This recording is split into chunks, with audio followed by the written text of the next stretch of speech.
인사. 안녕하세요. 안녕하세요. 위클리벳 문희정입니다. 이학범입니다.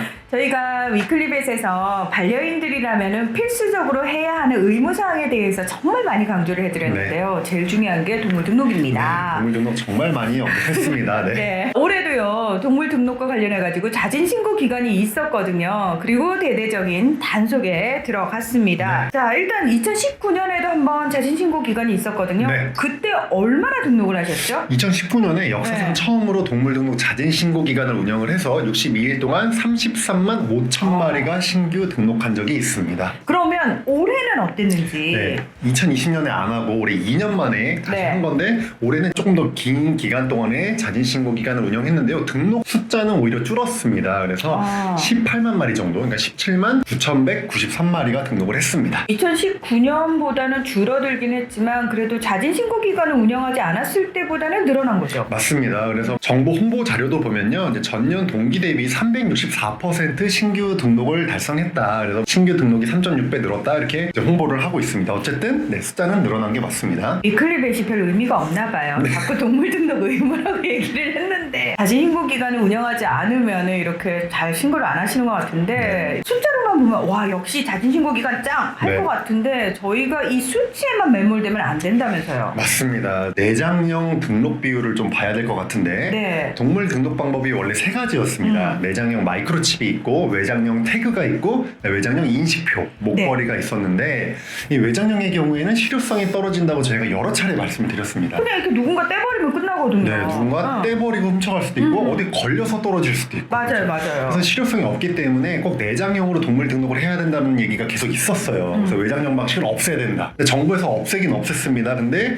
외장형 두 가지 중에 인식표만 없애고요. 지금 현재 내장형 마이크로칩이랑 외장형 태그로 동물 등록을 할 수 있는 상황입니다. 근데 평상시에는 동물 등록 자진 신고 기간을 운영 안 할 때는 내장형 등록 비율이 60%가 좀 넘거든요. 근데 자진 신고 기간만 운영하면 내장형 등록 비율이 40%대로 떨어집니다. 이번에도 42.7%로 떨어졌습니다. 동물 등록할 때 이왕이면 한 번 할 때 제대로 하시라고 내장형 등록하시라고 계속 말씀을 드렸는데 이렇게 자진신고 기간에 외장형으로 많이 하신다라는 거는 이유가 뭐지? 두 가지 이유가 있는 것 같아요. 일단 첫 번째는 정부가 잘못을 했습니다. 왜냐면은 이걸 없앨 때 외장형 태그도 같이 없애서 이제 내장형 방식으로만 동물 등록을 할 수 있도록 했다면 처음부터 그랬어도 되고 처음에 세 가지를 실수했다 하더라도 없앨 때 두 개 다 없애서 내장형으로만 유지를 하면은 보호자 입장에서 선택지가 없기 때문에 내장형으로 등록을 했을 텐데 이제 외장형이라는 선택지가 있으니까 이쪽으로 간 측면이 있고요. 또 한 가지는 업체들이 좀 문제였던 것 같은데요. 지금도 포털 사이트에 동물 등록이라고 검색을 하면은 뭐 온라인 동물 등록, 1분 동물 등록해서 홍보하는 업체들이 쫙 나옵니다. 그러니까 이게 이제 외장형 등록을 대행해주는 것들이거든요. 보호자 입장에서는 동물 등록을 하라고 막 하니까 검색을 해보고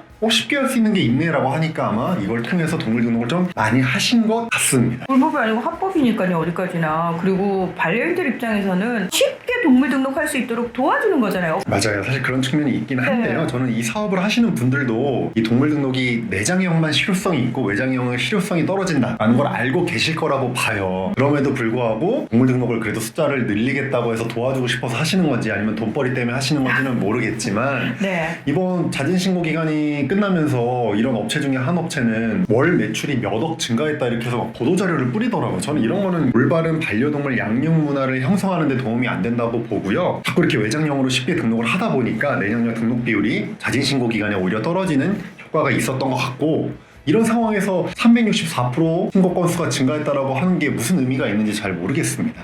동물 등록을 하는 근본 원인에 대해서, 이유에 대해서 생각을 해본다면은 외장형보다는 내장형을 할 것 같거든요. 맞습니다. 왜냐면은 잃어버렸을 때 이 동물을 다시 쉽게 찾아야 되고 또 유기동물 발생을 막기 줄이기 위해서잖아요. 그런데 외장형은 떨어져 버리면 동물 등록을 했어도 찾을 수가 없습니다. 그리고 최근에는 사실 해외 가실 때 반려동물하고 많이 같이 가시잖아요. 그런데 이 해외 갈 때는 또 내장형 마이크로칩만 된다면서요. 맞습니다. 그 해외 나라마다 검역 기준이 다른데 보통 개 고양이는 내장형 마이크로칩이랑 광견병 예방접종 이 항체가 검사 증명서를 내야 되거든요.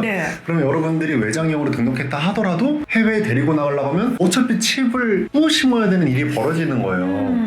그럴 바에는 그냥 한 번에 처음부터 내장형으로 하는 게 사실 맞죠. 이걸 계속해서 부정적으로 얘기는 하긴 했습니다만 그럼에도 불구하고 이렇게 자진신고 기간에 기간에 많은 분들이 동물 등록을 하셨다라는 것 자체가 좀 긍정적인 거죠.